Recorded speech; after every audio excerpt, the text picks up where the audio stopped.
things that I love to do is to verbally process the information that I'm reading.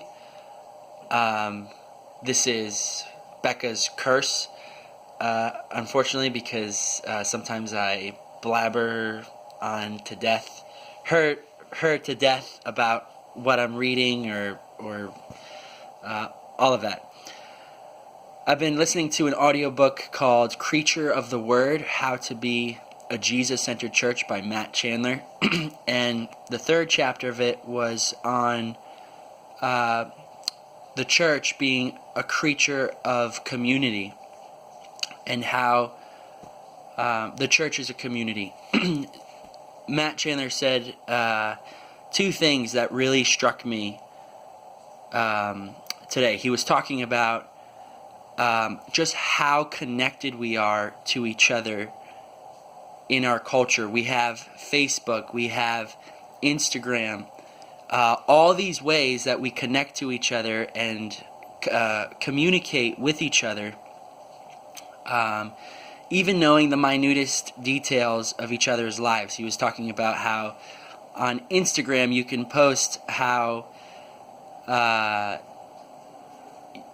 you had potato skins at Applebee's, and so we share these details with one another.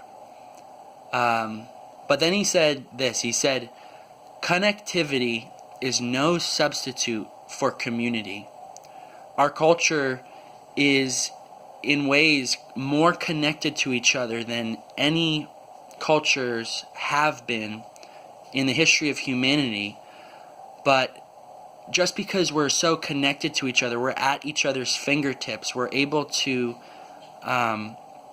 video each other in an instant, take pictures of ourselves and post them. Connectivity is no substitute for relationships. And then the second thing he said that really struck me is that our culture relates to one another without relationships. And he kind of gave an example, people who go to Starbucks and just kind of ignore each other and relate. They're in the same space but don't have relationships. And that's not a condemnation on anyone going to Starbucks or